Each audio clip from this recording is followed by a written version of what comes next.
Bundan yaklaşık 22 yıl önce 2000 yılında Battle Royale adında küçük bütçeli bir Japon filmi gösterime girmişti.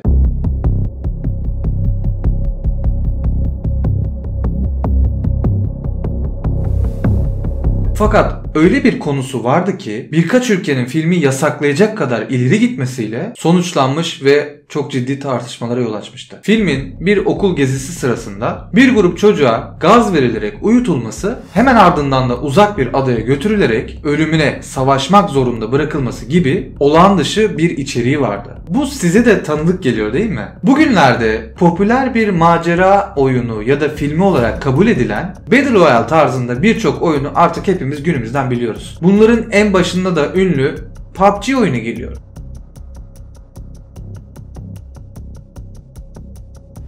Aynı zamanda son birkaç yılın en büyük kitap film serilerinden birine çok çarpıcı bir şekilde benzerlik gösteriyor aslında bu olay. Hepimizin çok yakından bildiği Açlık Oyunları serisi. 10 yıllardır Açlık Oyunları ya da Battle Royale olsun, her iki hikaye de inanılmaz kanlı, acımasız ve dünya çapında milyonlarca hayrana göre oldukça eğlenceli görülüyor. Ama ne Açlık Oyunları ne de Battle Royale aşırı gerçekle ya da gerçekçi olmakla hiçbir zaman suçlanmamıştı. Herhangi bir yerin ortasında ve ölümüne savaşmak zorunda kaldılar. Aslında gerçek hayatta olamayacağı düşünülmüştü ama Açlık Oyunları serisi aslında gerçek hayatta da yaşanmış bir hikayenin ürünüydü. Ve şimdiye kadar bu tarz serilerde görebildiğiniz ya da gördüğünüz her şeyden çok ama çok daha kötü bir durum vardı. Gerçekte bu Joseph Stalin'in bir yamyamlık hikayesidir.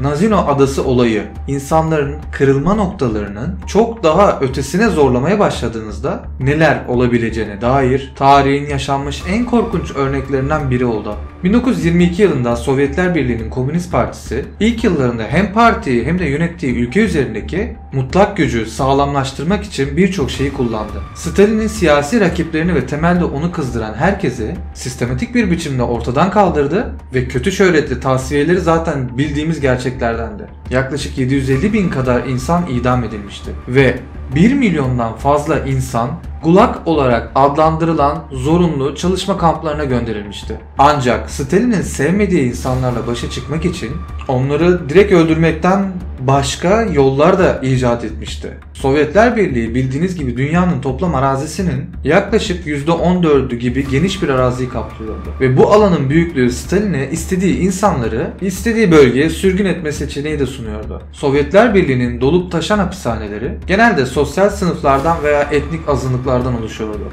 Stalin de sistematik bir biçimde bunları ortadan kaldırıyordu. Fakat bazı insanlar ise diktatörün genellikle değerli tarım arazilerine, göz diktiği şeylere sahip olacak kadar talihsizlerdi aslında. Fakat bu videoda biz sadece Ob Nehri'nde Nazino adında küçük bir ada ile ilgileniyoruz. Tarihler 14 Mayıs 1933'ü gösterdiğinde Tomsk kampından yaklaşık 5000 sürgün toplandı ve 4 devasa kereste teknesine dolduruldu. Bu tekneler bir insan kargosunu barındıracak şekilde değiştirilmişti, yani düzenlenmişti. Bu sınır dışı edilenler basitçe güvertenin alt kısımlarına itildiler ve Tomsk'tan Nazino adasına kadar nehir boyunca yaklaşık 800 kilometreyi bulan 4 günlük yolculuk için havasızlık içerisinde tıkış tıkış istif halinde dolduruldular. İşte bu oyunlarda oynadığımız, gördüğümüz uçaklardan paraşütle atlamak bunun yanında çok daha insaflı kalıyordu. Hayatta kalabilmeleri için günde sadece 5 dilim ekmekten oluşan zavallı bir öğün verilmişti ve koşullar o kadar kötüydü ki hedefe ulaşmadan önce bazı insanlar çoktan ölmüştü bile. Bu Ob Nehri boyunca yapılan ölümcül yolculuktan sonra sağlıkları son derece kötüleşmiş yüzlerce insanla geriye kalan sürgünlerin yeni hayatlarına başlamaları için hazırlıklara girişilmişti artık. Şimdi siz hazırlık deyince aklınıza toplama kampı, çadırlar veya buna benzer şeyler geliyordur muhtemelen, öyle değil mi? Hayır, tek bir hazırlık vardı, o da bu sürgünleri sadece karaya çıkarmak. Sürgünler adaya geldiklerinde kendilerini Sibirya'da dondurucu bir nehrin ortasında normalde boş bir bataklık arazisi olan bir düzlükte buldular. Herhangi bir bina ya da çadır yoktu. Tuvalet ya da yemek pişirme tesisleri de yoktu. Herhangi bir alet ya da inşaat malzemesi de yoktu. Bir metayı iyi hale getirecek hiçbir nesne yoktu. Bu adada zaten açlıktan ölmek üzere olan 5000 kişiyi beslemek için var olan tek bir gıda vardı. O da 20 ton un. Daha henüz üniformaları bile verilmemiş olan acemi askerler her mahkume tahsis edilmiş olan 4 kilo unu ilk kez dağıtmaya başladıklarında işlerin tam olarak plana göre gitmeyeceğini zaten siz de anlamış olacaksınız. Tahmin ettiğiniz gibi bu Nazina Adası'na ulaşmış olan zavallı 5000 insan düzenli bir sıra bile oluşturamamışlardı. Adada tam bir kaos başlamıştı ve isyan kaçınılmayacak bir şekilde patlak verdi. Muhafızlar yenilgiyi kabul etmek zorunda kaldılar. Kereste teknelerinin kısmi güvenlik bölgelerine geri çekilmek zorunda kaldılar. Bu unları sağlıklı bir biçimde dağıtılması planı Nazino'nun 5000 yeni sakininin ilk geceyi yeni yerleşim yerlerinde barınaksız ve yiyeceksiz bir şekilde geçirmelerini demekti. Ertesi gün olduğunda gardiyanlar bu dağıtım işlemini tekrar denediler. Sürgün edilenlerden kendilerinin 150 kişilik tugaylar halinde organize etmelerini istediler bu sefer. Bu her tugayın başında kendi atadığı bir lideri olacaktı ve her lidere kağıt üzerinde oldukça mantıklı bir fikir gibi görülebilecek kadar bu unları dağıtma görevi verildi. Ama bir kez daha gardiyanlar Nazino Adası'nda bulunan bu halkın çoktan açlıktan ölmeye başladıklarını gözden kaçırmışlardı. Un çuvallarını sahte liderlik gibi gereksiz maceralar için ellerinde tutmuyorlardı. Onların da esas amacı ekmeğe yani herhangi bir yiyecek bir şeye çevirme maksadıyla nehir suyuyla karıştırarak bir tür macun ya da hamur gibi bulamaç haline getirmeye çalışmışlardı. Nehir suyu bunu yapmaya bir nebze yardımcı oldu, evet. Fakat arıtılmamış nehir suyunun içilmesinden kaynaklanan dizanteri ve buna benzer enfeksiyonel durumlar birkaç gün içinde bile değil, düşünülemeyecek derecede acımasız koşullar altında güçlü liderler etrafında çetelerin kurulması ve adanın bu yetersiz kaynakları üzerinde çatışmalarla tam bir çöküş başladı. Yüzlerce kişi hem bu nehir suyundan kaynaklı enfeksiyon ve buna benzer çatışmalarla ölmeye başlamışlardı.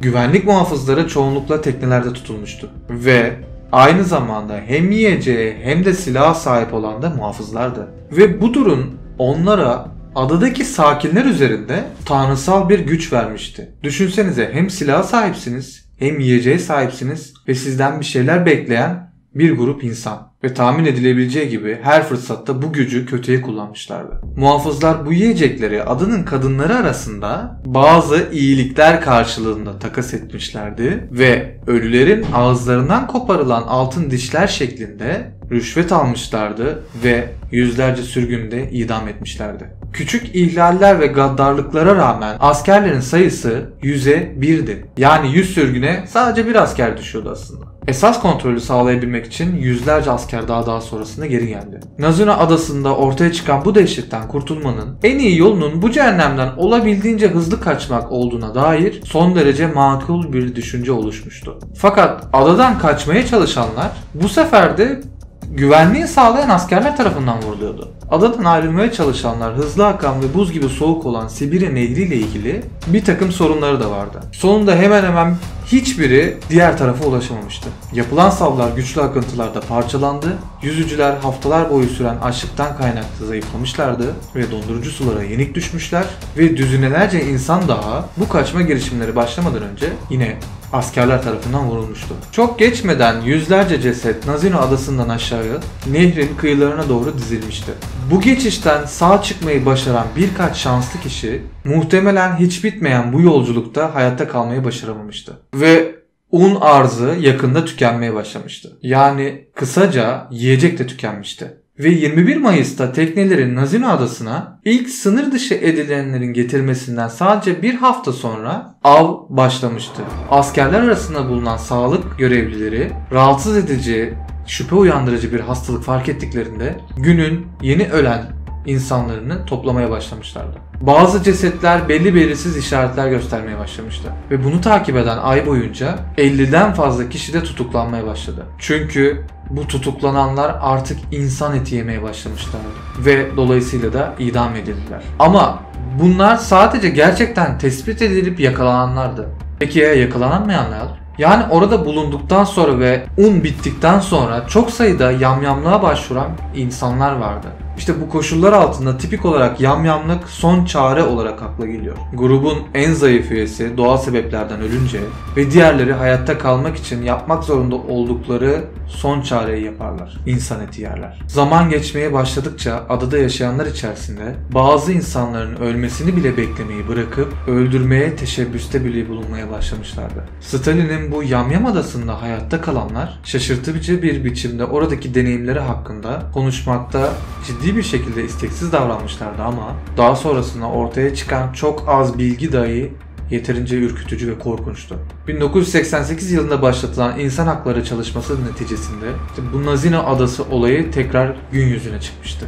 Kamuoyuna sunulan bilgiler arasında olayın görgü tanığı olarak geçen bölgenin yerlilerinden birinin de ifadelerine yer verilmişti. İşte bu yerlilerden birine göre, ki bu yerli dediğimiz Kostya Vinikov isimli bir nöbetçi, adaya gönderilen bir kadınla gönül ilişkisine başlamıştı. Vinikov geçici süre adadan uzaklaşmak zorunda kaldığında sevdiği kadını diğer aç kalmış ada sakinleri yakalayıp bir ağaca bağlayıp vücudunun çeşitli parçalarını giymişlerdi. Vinikov döndüğünde kadın hala hayattaydı ancak kadın kan kaybından dolayı tabii ki kurtarılamamıştı.